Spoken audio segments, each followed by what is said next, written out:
자, 오늘 시장 수급적으로 가장 먼저 풀어보겠습니다. 종목 스나이퍼 시작할 텐데요. 포스원의 하창봉 팀장과 함께하도록 하죠. 어서 오세요. 네, 안녕하십니까. 네. 자, 오늘 외국인 역시나 순매도수를 보였습니다. 하지만 IT 쪽으로는 순매수를 보이면서 IT 오늘장에서 가장 강했던 모습을 보여줬는데요. 이 외에는 또 어떤 종목들 매수세를 보였습니까?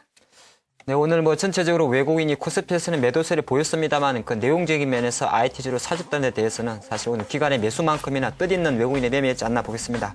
하지만 일단 외국인이 순매수한 종목 쪽으로 들어갔더니 역시나 IT는 어떤 좋은 흐름을 보였습니다만 기타 관련주 약간 중소형주 쪽에서 조금 돋보인 것이 있어서 그 5종목 정도를 찾아봤습니다. 대표적인 업종 종목을 살펴보면 오늘의 아마 탑 업종에 포함될 수 있는 기업은행이 좀 포함될 것 같고요. 아이마켓 코리아, LG패션, 두산엔진, 토비스. 토비스라는 종목은 사실 이제 카미지노 모니터 업체죠. 좀 작은 종목이면은 조금 좀 올라오는 모습이고요. 두산엔진 같은 경우는 사실 바닥권에서 조금씩 올라오는 모습이 기관 외국인의 매수세를 좀 받쳐주면서 좀 많이 올라왔지 않나 보겠습니다. 이 중에서 한 가지 종목만 살펴드리도록 하겠습니다. 탑으로 좀 생각하는 종목은 LG패션입니다. 사실 이제 밤새 해외 시장에서 그 미국의 유통 패션 업종들이 좀 많이 오른 것도 있습니다. 갭이라든지 아베크롬비 같은 종목들이 좀 올랐는데 사실 미국 증시에서 의류 업종이 올랐다고 국내 의류 업종이 오른 건 아니죠. 하지만 최근에 어떤 그 외국인의 수급 동향을 보면 지난주 같은 경우도 유통업종 내에서 신세계나 이마트 쪽에서 매수세가 들어오고 있고 또 한섬이라든지 LG 패션 쪽에서도 약간은 외국인 수급이 받쳐지다 보니까 오늘 LG 패션이 한 2.4%의 상승세를 조금 토한 것 같은데요.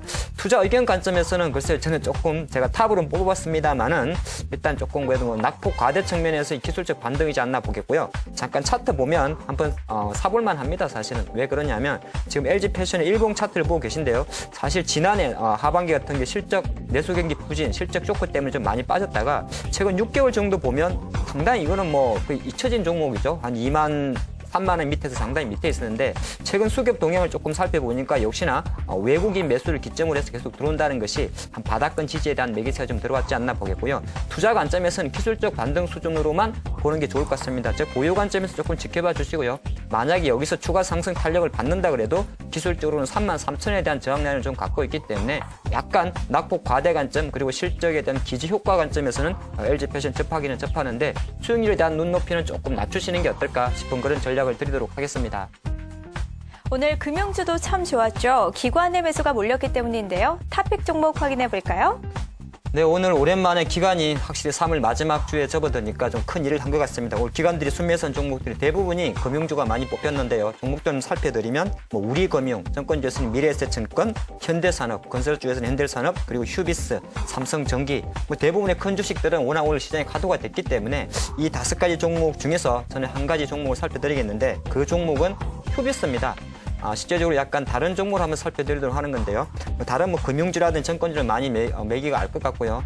휴비스라는 종목은 사실 오늘 조금 많이 좋은 흐름을 보였습니다. 한 3% 상승을 했는데 이 회사는 진짜 제가 판단할 때는 회사는 좋은 기업입니다. 주가는 좋은 기업이 있고 주가가 잘 가는 기업이 있는데 주가는 좀 못 갔지만 기업으로 놓고 보면 참 좋은 기업이라는 말씀드리겠습니다. 왜 그러냐면 이 휴비스라는 회사는 국내 섬유업종에서 원래 SK케미칼과 삼양사가 공동 출자해서 만든 회사입니다. 그래서 국내 단섬유, 섬유에는 단섬유가 있고 장섬유가 있고 몇 가지가 있습니다만 단섬유 쪽에서는 국내 점유율 1위 회사입니다. 그래서 제가 단섬유가 뭔지 조금 조사를 해봤더니 모카라든지 양모 같은 짧은 섬유라고 그러고요. 근데 섬유 쪽에서는 스테이플이라고도 하는 것 같습니다. 그래서 이쪽에서 독보적 지위가 좀 갖고 있는 종목인데 오늘 왜 올라갔느냐? 사실 오늘만이 아니라 최근에 조금 올라갔는데 이제 코스피 200 정기 레밸런싱 기간이 오다 보니까 코스피 200에 편입될 수 있는 종목 중에서 사실 휴비스라든지 최근에 이마트 이런 종목이 좀 거론된 것 같은데 휴비스는 좋은 회사임에도 불구하고 코스피 200에 못 들어갔던 결정적인 이유는 코스피 200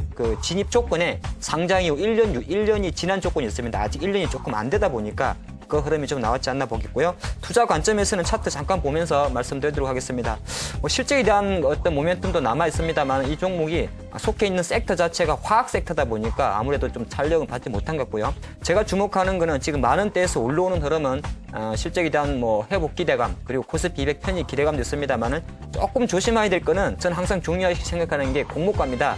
휴비스는 공모가 12,200원짜리였습니다. 근데 지금 오늘 12,150원 정도에서 조금 저항을 받는 모습인데요. 이 종목에 대해서 장기적 관점으로 좀 보실 분들은 현재 수준에서의 반등 이후에 12,000원 넘어가더라도 일시적인 조정 가능성이 있습니다. 그래서 매수 관점에서는요. 제가 판단할 때는 단기적 바닥은 좀 찍었지 않나 그런 생각을 좀 하는데 아까는 좀 안정적으로 사시고 싶은 분이라면 그래도 12,000원 밑에서 조금씩 모아간다 그런 전략을 드린다면 약간은 화학업종에 속해 있는 것 때문에 저평가받는 종목 중에 하나로 접근하신다면 휴비스 글쎄요 좀 관심 종목에 지켜두면 어떨까 싶은 그런 종목입니다. 네, 마지막으로 신고가 기록한 종목도 확인해 볼 텐데요. 오늘은 코스피 쪽에서 더 종목이 많았던 것 같습니다. 종목들 확인해 볼까요?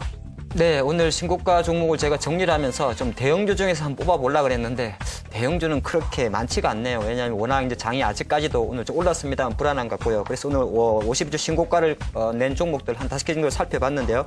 대표적인 종목은 다 중소형주에 있는 것 같습니다. 종목 좀 살펴드리면 건설화학, 삼양제넥스, 참좋은레저, 화일약품, KMH라는 같은 종목이 있습니다. 참좋은레저는 삼천리자전거와 마찬가지로 계속 최근에 조금씩 올라가는 모습을 보여주고 있고요. 오늘 이 중에서 한 종목만 살펴드리도록 하겠습니다. 그 첫 번째 그 종목은 화일약품입니다. 제가 늘 보면은 제가 그런 게 아니라 항상 시장에는 중소형 제약사들이 50일 신고가를 달리고 있다 보니까 뭐 한 번 정도는 이런 종목들이 언급되는 것 같은데요. 화일약품은 제 기억 속에 제가 예전부터 좀 지켜보던 종목 같아요. 왜 그러냐면 코드 번호를 제가 아직 외우고 있더라고요. 그러면 제가 오래 본 겁니다. 옛날에 보니까 이런 이야기가 있었어요. 이 종목은 나노 기술 화장품 관련 특허도 갖고 있다. 그런 기억도 제가 생각할 때는 좀 기억이 납니다. 가장 중요한 것이 여러 가지 제네릭 쪽에서도 기술력을 바탕으로 해서 이 화일약품이 고도 성장을 가져오는 겁니다. 그러니까 최근에 어떤 제약주의 트렌드는 단순하게 묻지마 상승이 아니라 실적이 받침되기 때문에 50주 신고가를 간다 말씀드리겠고요. 오늘 좀 긍정적인 증권사 이야기가 좀 나왔죠. 믿든 안 믿든 간에 올해 영업이익 정도가 100억 정도 나오면서 전년 대비해서 한 45% 급증할 것이다. 여기서 중요한 거는요. 45%에는 현혹되지 마십시오. 왜 그러냐면 어차피 2012년도는 일부러 좀 내려놓은 게 있습니다. 그래서 조금 더 중요한 거는 퍼센테이지가 중요한 게 아니라 100억 원 정도의 영업이익이 나올 수 있다는 거기에 조금 포커스 맞추신다면 최근에 화일약품의 상승 트렌드는 가져가도 맞다 그런 말씀 드리겠고 투자 관점에서는 차트 보면서 좀 부연 설명드리도록 하겠습니다. 딱 보니까 지금 그림 자체가 사실 오늘 이런 이야기 나오면 뻥 뚫어야 되는데 11,000원 정도에서 조금 멈췄다 그렇게 생각하면 눈에 보이는 차트는 21선 지지하면서 양봉 2개입니다만은 바로 내일 정도에는 제가 판단할 때는 갭 상승하더라도 조금 밀릴 수 있고요. 음봉이 나온다면 다시 한번 21선을 타고 갈 수 있는 흐름이 있습니다. 그래서 어느 정도 최근에 상승 탄력성도 조금 떨어진 것이 눈에 보이기 때문에 화일약품 계속 관심 종목에 넣어두시고요. 매수 포인트는 대략적으로 제가 보니까 넉넉하게 잡으시고 1,500원 전후 정도에서 조금 1차 매수하는 전략이 어떨까 싶습니다. 그렇게 전략 드리겠습니다. 네, 이어서 오늘 장에서 가장 강했던 업종과 테마를 이야기하는 시간이죠. 이슈 스나이퍼 시작하겠습니다. 자, 오늘은 기관이 매수해주면서 금융주가 강한 모습을 보여줬습니다. 그중에서 은행주가 가장 돋보이는 모습을 보여줬는데요. 미국 시장 역시 마찬가지죠. 앞으로는 어떨지 기사 통해서 전망 확인해 보겠습니다. 파티는 아직 끝나지 않았다라는 제목으로 미국의 은행주에 대한 전망이 나왔네요. 확인해 보겠습니다. 2달 넘게 강세를 띄웠던 뉴욕 증시가 조정에 들어왔지만 대형 금융주들은 계속 오를 것이라고 CNBC가 보도했습니다. 데이비드 코스틴 골드만삭스 수석 투자 전략가는 미국 주택시장 가격이 5%가량 오르고 이들 주가 또한 13%가량 상승할 것이라며 주택시장 회복과 경제 지표 호재가 투자은행들의 대출 실적 호조에 직접 연결될 것이라고 말했습니다. 이에 따라 골드만삭스는 금융주에 대한 투자 의견을 기존의 중립에서 투자 제한 수준으로 상향 조정하고 있습니다. 투자은행 바클레이스의 제이슨 골드버그 금융부문 애널리스트도 미국 경기 회복 조짐에 금리 인상 가능성이 제기가 된다면 추가 상승의 호재가 될 것이라고 예상했습니다. 또한 CNBC는 금융주 주가가 최고조를 달리던 2007년과 비교하면 아직 절반 수준에 머물러 있기 때문에 상승 여력이 크다고 평가했습니다. 네, 기사를 통해서 확인해봤지만 그동안 미국의 은행주들은 굉장히 잘 나갔습니다. 하지만 우리 시장은 좀 다른 모습을 보여줬었는데요. 3월장 내내 하락하다가 오늘에야 드디어 상승세를 보였기 때문에 오늘의 상승이 조금 더 장기적으로 이어질 수 있을지 가장 궁금하실 것 같습니다. 이 시간 통해서 확인해보도록 하죠. 네, 사실 오늘 국내 증시에서 가장 많이 오른 섹터 중에 하나가 바로 금융 섹터죠. 금융 섹터가 오를 수밖에 없는 것은 사실 유럽적 키프로스였던 구제금융안이 승인된다는 그런 이야기도 좀 있었고 또 한편으로 봤을 때는 부동산이죠. 금융은 항상 부동산과 뗄래야 뗄 수 없는 관계에 있다 보니까 오늘 금융주가 오랜만에 화답을 한 것 같습니다. 오늘 그 CNBC 어떤 그 기사 내용을 보면 미국의 어떤 그 뱅크 오브 아메리카나 시티그룹에 대한 금융주의 상승 탄력 이야기를 했는데요. 실제적으로 보니까 주가 관점에서 봤을 때도 최근 6개월 동안에 S&P 500 종목에 속해 있는 금융주는 S&P 500 지수보다도 오히려 17% 이상 많이 올랐다고 합니다. S&P 500 지수가 8% 오를 때 금융주가 17% 올랐다 이렇게 나오죠. 근데 그럴 수밖에 없지 않겠습니까? 미국은 최근 6개월 동안 한 게 딱 하나 있거든요. 그게 뭐냐면 지난해 9월 달에 양적 완화 돈을 풀었기 때문에 미국의 금융주를 많이 오를 수밖에 없었다. 그렇게 말씀드리겠고 조금 또 기사 내용에 보니까 이게 조금 억지 같아요. 미국 전문가들은 조금 뻥이 심하더라고요. 제가 보니까 미국의 금융주들이 뭐 2007년도 리만 사태 대비해서 전이죠. 아직 절반밖에 못 올랐으니까 상승 여력이 충분하다. 제가 볼 때 그건 아닙니다. 왜 그러냐면 2008년도 리만 사태 때문에 대표적인 모기지 업체들, 뭐 프레디맥이라든지 애니맥 같은 종목들이 사실은 박살이 났죠. 박살이 났는데 하지만 그만큼 많이 빠진 상태에서 2007년도 수준으로 미국의 금융주가 올라간다는 걸 이야기하는 것이 아니라 그만큼 미국은 현재 주택시장도 좀 화랑을 보이고 있고 또 하나 계속적인 양적 완화 기조를 유지하기 때문에 금융주의 상승 탄력이 남아있다 이렇게 보는 것이고요. 제가 여기서 조금만 더 부과하면 미국과 한국은 확연하게 다른 게 있습니다. 그게 왜 그러냐면 그 부분은 조금 알고 계셔야 돼요. 미국 금융주가 오른다고 우리나라 금융주가 오르느냐? 그렇지는 않습니다. 금융주의 중심에는 부동산이 있는데요. 부동산 시장을 가장 중요하게 생각하는 건 바로 주택 경기죠. 근데 미국은 한국과 달리 이민국의 나라입니다. 즉 미국은 자체적으로 이민법을 개정한다든지 해서 척절하게 인구 조절이 가능해요. 그래서 약간 주택 경기가 안 좋건 할 때는 이민을 받아서 땡기면 되는 것이고요. 약간 과해다 싶으면은 또 이민법을 강화해서 인구를 부담을 줄 수 있습니다. 그렇게 가능한데 우리나라는 그렇지가 않죠. 사면이 바다인데다가 갑자기 지리 공부하겠습니다. 우리나라의 70%가 산으로 되어 있기 때문에 사실은 우리나라는 부동산 정책 자체를 어떤 인구 이동을 통해 가지고는 할 수가 없고 오히려 그 인구 이동 자체가 부동산 과열을 가져오면서 결과론적으로 버블을 가져왔다 그렇게 봅니다. 그런 관점에서 일단 국내 금융지에 대해서는 철저하게 부동산 경기와 오히려 동반된 흐름을 보인다는 걸 좀 생각하셔야 될 것 같고요. 오늘 시장과 같이 봐드리면 미국의 금융주는 크게 투자은행과 상업은행의 성격을 갖고 있습니다. 근데 보통 보면 우리가 보통 말하는 것이 이제 상업은행이 될 것 같고요. 투자은행이라는 것은 미국이 예전에 뭐 모기지 부실 채권에 투자한 것처럼 그런 걸 말하는 거죠. 그래서 이제 사실 2008년도에 리만 브러더스 사태 같은 그런 큰 사건이 터졌다 말씀드리겠고 국내는 사실은 대놓고 투자은행의 기능은 없습니다. 보통 상업은행이죠. 상업은행이라는 것은 가장 기본적으로 예대 마진이라 그럽니다. 예금과 수신금리에 따라서 이익을 보고 하지만 약간은 특이하게 우리나라 같은 경우는 너무 부동산 PF에 많은 금액이 몰려 있습니다. 그러다 보니까 우리나라 금융주 같은 경우는 철저하게 저평가를 이야기가 나온다 그런 말씀 드리겠고요. 차트 잠깐 같이 보시면 지금 맨 파란색 위에 나타내는 것은 실제적으로 미국의 S&P 뉴욕 거래소에 거래되고 있는 미국의 금융업종 지수를 나타낸 것이고요. 빨갛게 작은 선이 하나 있습니다. 저거는 뭐 일부 종목입니다만 미국의 대표적인 5대 금융기관 뱅크 오브 아메리카의 주가를 나타냈습니다. 그런 상태에서 오늘 국내 금융주가 반짝 반등을 하길래 제가 빨간색 굵은 선으로 한국의 금융업종 지수를 나타내고 있는데 확실히 다르죠?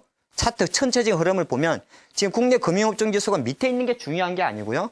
최근 한 5개월 동안 상승하는 트렌드를 보면 상당히 기복이 심하다는 것이 굵은 빨간색 국내 금융주의 패턴입니다. 그 말 자체가 국내 금융주 같은 경우는 그만큼 실적 대비해서 뭐 부동산이 터졌다, 뭐 지진 안 줍니까? 용산 저쪽에 문제 터지는 것이 그런 것이 터졌다. 그런 관련해서 움직인다 말씀드리겠고요. 그럼 투자 관점에서는 어떻게 해야 되느냐?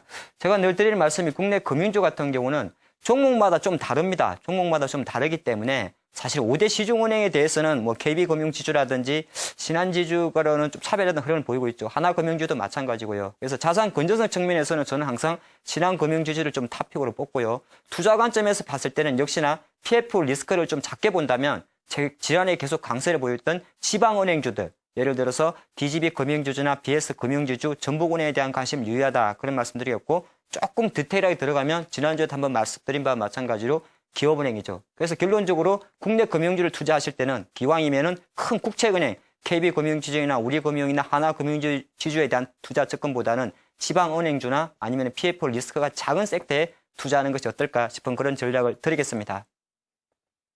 네, 국내 은행주 강한 기대감이 나오고 있습니다. 특히나 부동산 시장하고 강하게 연관이 돼 있기 때문에 오늘 부동산 시장에 호재가 또 영향을 미친 것으로 분석이 되고 있는데요. 은행주 중에서도 기업은행 같이 대표적인 대형 은행주를 바라보자라는 말씀 주셨으니까요. 함께 참고하시면서 은행주에 대한 장기적인 기대감 가져가 보시기 바라겠습니다. 지금까지 이슈 스나이퍼였습니다. 네, 오늘장 한마디는 한숨 돌렸어요. 기간이 발거졌네요. 그렇게 시작하겠습니다. 제가 지난주에 그런 생각이 들더라고요. 3세판이라 그랬습니다. 3주 연속 크게 하락했기 때문에 또 반등이 나왔고 또 타이밍적으로 정부에서도 정부 조직법 통과라든지 그리고 이번 주 내일과 주 중반으로 계속 갈수록 국가의 경제정책 방향 이런 것이 좀 나오다 보니까 오늘 조금 반등이 나온 것 같고요. 사실 뭐 제가 누차 드렸던 말씀이 키프로스 문제는 저는 크게 중요하지 않게 생각합니다. 시장에서는 뭐 키프로스 재정 구제 금융원 때문에 올랐다고 하는데 그럼 외국인 사야죠. 외국인 안 샀지 않습니까? 그런 관점에서는 역시나 큰 그림에서 봤을 때는 우리나라는 수급 논리를 보면 어떨까 싶고요. 오늘 상승한 상위 업종을 보니까 잘 보시면 은행업종, 건설업종, 금융업종, 운수창고, 이런 봐도 조선업종이죠. 그만큼 오늘 전체적으로 봤을 때는 국내 내부적인 이유로 많이 올랐지 않나 보겠습니다. 항상 은행주가 오를 그러는 그 중간에는 건설주가 있는 것이고요. 건설주가 있으면 당연히 은행, 금융주가 오릅니다. 그리고 운수창고 업종, 조선주가 올랐다는 것은 사실은 어떤 거겠습니까? 갑자기 경기가 좋아지거나 아니면 배를 만든 건 아니지 않습니까? 그만큼 유럽 우려 때문에 급락했던 조선주에 좀 반등이 나왔다 그렇게 보는 것이고요. 오늘 그래도 코스피는 1977.67포인트로 1.49% 상승을 했습니다. 하지만 코스닥은 좀 아쉬워요. 550선 밑으로 내려갔는데 사실 뭐 이런 게 보면 저는 지금 시장이 합리적이라 생각을 합니다. 왜냐? 오늘의 코스피는 기술적 반등이었거든요. 기술적 반등에서는 당연히 코스닥은 밀립니다. 왜 그러냐면 시장이 강세장으로 갈 때는 같이 다 가는데 어떤 대형주 쪽에서 기술적 반등, 쇼크버가 나오게 되면 당연히 그 전에 강세를 보였던 섹터는 일단 팔고 보는 겁니다. 그것이 시장의 섭리를 할 수 있는 것 같은데요. 그래서 형님 갈 때 조금 쉬고 있는 동생 너무 많이 쉴 것 같지는 않습니다. 하지만 오늘 전체적으로 외국인과 기관이 쌍끌이 매도가 나왔기 때문에 조금 제가 지난주부터 같이 말씀드린 것 같아요.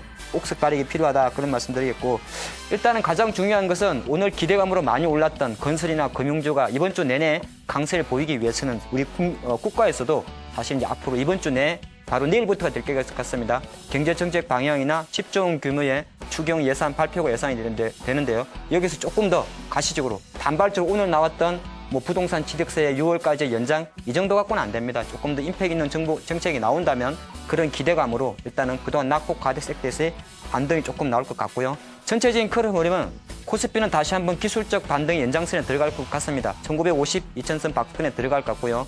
코스닥은 3월 말이기 때문에 어쩔 수가 없어요. 약간 더 차별화된 양상을 보일 수 있다는 걸 좀 생각하시면서 보는 게 좋을 것 같습니다. 내일장 한마디는 이렇게 말씀드리겠습니다. 제가 지난주부터 계속 드려왔던 말씀인데요. 이젠 정말 종목별 옥석 가리기가 필요합니다. 힘들겠지만은요, 지금 3월 마지막 주는 수익률을 지키려는 전략이 조금 필요하기 때문에 내일 장도 실제적으로 덥석덥석 덤비지 마시고 시장의 큰 흐름을 보시면서 좀 안정적인 투자를 하는 것이 어떨까 싶습니다.